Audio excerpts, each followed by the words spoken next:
tindak pidana perdagangan orang, tindak pidana perdagangan orang TPPO adalah kejahatan serius yang melibatkan eksploitasi manusia untuk keuntungan ekonomi atau lainnya. Di Indonesia, TPPO diatur dalam Undang-Undang Nomor 21 Tahun 2007 dan dikategorikan sebagai kejahatan terhadap kemanusiaan. Definisi dan unsur TPPO menurut Pasal 1 Undang-Undang Nomor 21 Tahun 2007, TPPO adalah tindakan perekrutan, pengangkutan, penampungan, pengiriman, pemindahan, atau penerimaan seseorang dengan cara ancaman atau penggunaan kekerasan, penipuan, pemalsuan, penyalahgunaan kekuasaan, penjeratan utang, atau pemberian manfaat. Tujuannya adalah eksploitasi, baik di dalam negeri maupun lintas negara. Modus TPPO yang berkembang, modus TPPO kini semakin kompleks dan kejam. Eksploitasi seksual dan perdagangan bayi. Bahkan sejak dalam kandungan bondage, korban dijadikan jaminan utang online, scamming, dan eksploitasi. Digital perekrutan ilegal pekerja migran oleh perusahaan tidak resmi. Tantangan penegakan hukum, penanganan hukum masih belum optimal. Banyak korban tidak mendapat restitusi atau perlindungan yang layak proses. Hukum sering berlarut-larut dan minim pendampingan. Upaya pencegahan dan kolaborasi revisi Undang-Undang TPPO sedang didorong agar lebih relevan dengan kondisi saat ini. Kolaborasi lintas sektor pemerintah, masyarakat sipil, dan penegak hukum dianggap krusial. Pembentukan desa binaan imigrasi untuk edukasi dan pengawasan masyarakat terhadap tipe kasus TPPO di Indonesia.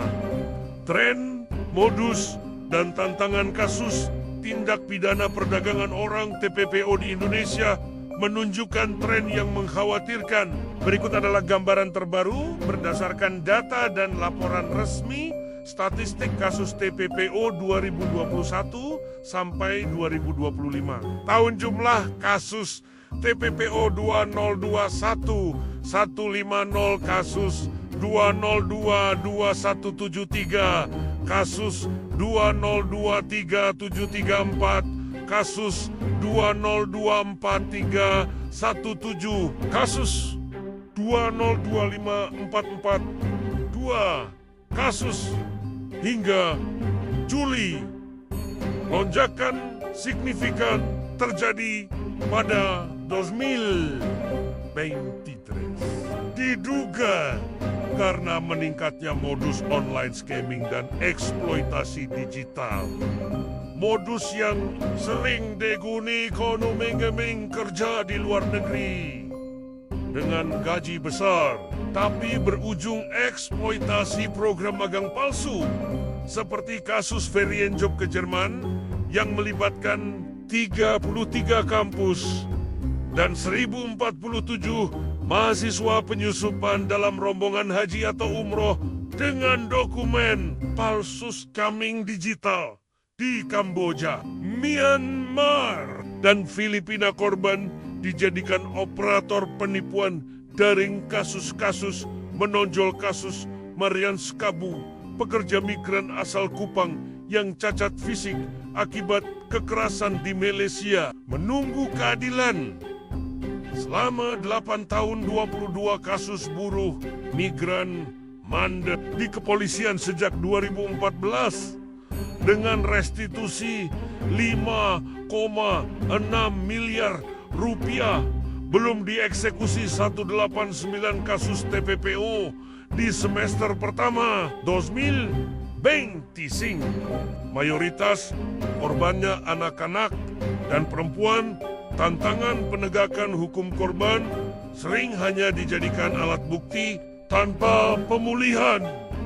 Pasca persidangan banyak kasus mangkrak atau tidak ditindaklanjuti secara serius mekanisme restitusi dan perlindungan. Saksi masih lemah dan minim implementasi estimasi nilai kejahatan TPPO, tindak pidana perdagangan orang secara global dan nasional, sangat mencengangkan dan seringkali tersembunyi di balik transaksi legal skala global menurut laporan dari International Labour Organization, ILO, dan Walk Free Foundation. 150 miliar dolar per tahun estimasi nilai ekonomi dari perdagangan manusia secara global. Dari jumlah tersebut, sekitar 99 miliar dolar berasal dari eksploitasi seksual komersial dan sisanya dari kerja paksa di sektor pertanian, konstruksi, manufaktur, dan rumah tangga skala Indonesia. Estimasi tidak resmi, walau belum ada angka resmi tentang market cap TPPO di Indonesia. Beberapa indikator menunjukkan potensi nilai yang sangat besar.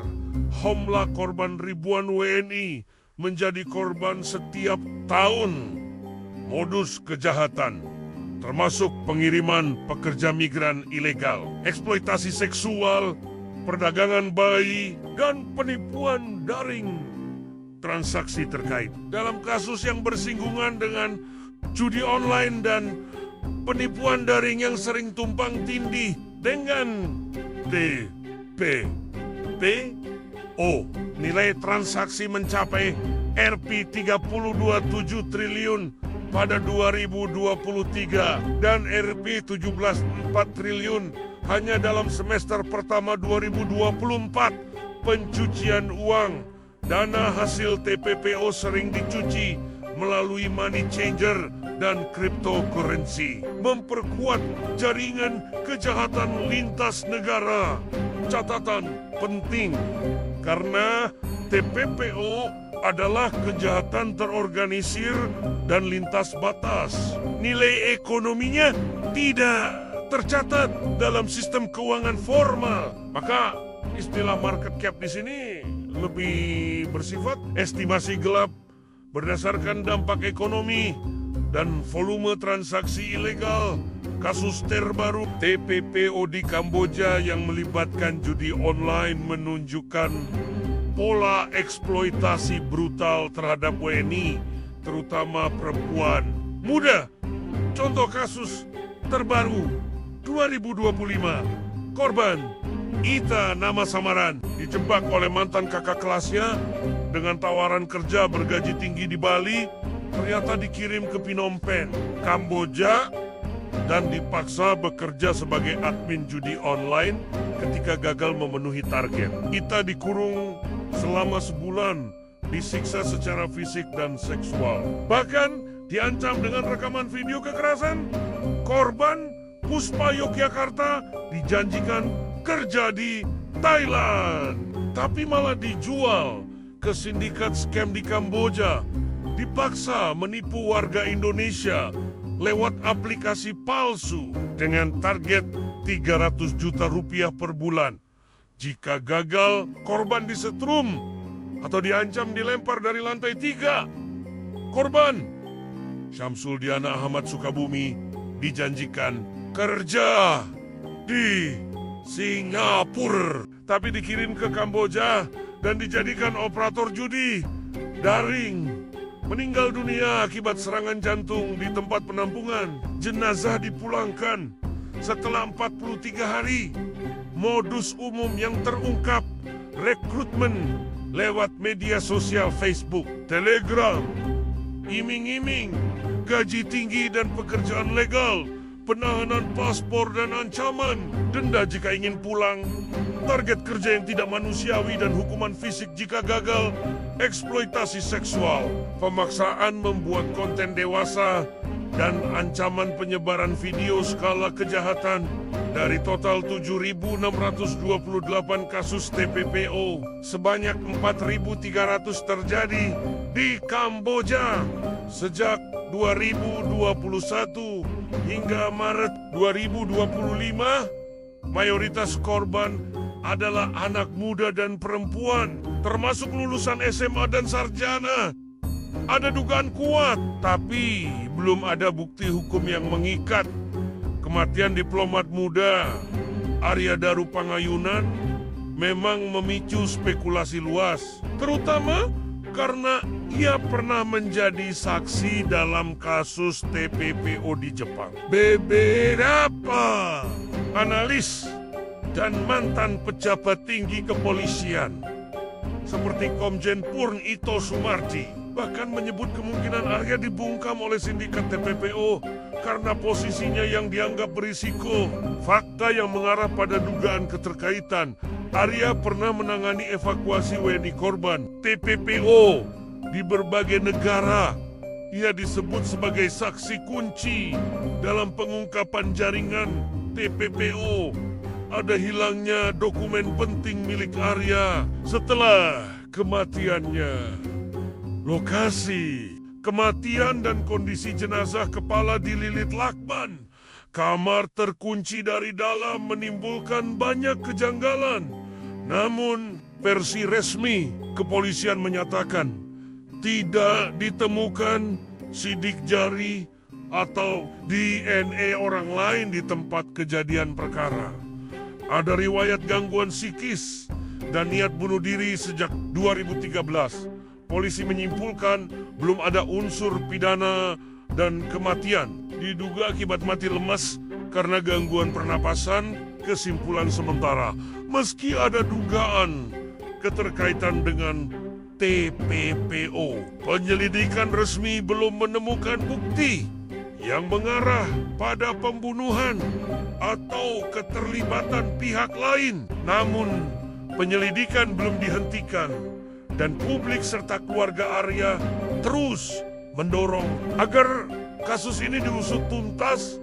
Kasus TPPO di Jepang yang melibatkan Arya Daru Pangayunan sebagai saksi belum diungkap secara rinci ke publik. Namun, ada beberapa informasi kunci yang bisa kita rangkai. Peran Arya dalam kasus TPPO Jepang. Arya menjadi saksi dalam persidangan kasus TPPO yang terjadi di Jepang. Menurut pernyataan resmi dari Kemlu RI, kasus tersebut sudah lama selesai. Dan tidak dijelaskan apakah Arya menjadi saksi ahli, saksi fak, atau saksi pelindung. Ia bertugas di Direktorat Perlindungan WNI, khususnya menangani wilayah di luar Asia Tenggara dan Timur Tengah. Selain Jepang, Arya juga disebut pernah terlibat dalam evakuasi korban TPPO di Turki dan Iran, serta pemulangan anak-anak terlantar dari Taiwan. Spekulasi dan keterkaitan beberapa sumber menyebut bahwa laptop Arya menyimpan data penting terkait TPPO lintas negara, termasuk Jepang.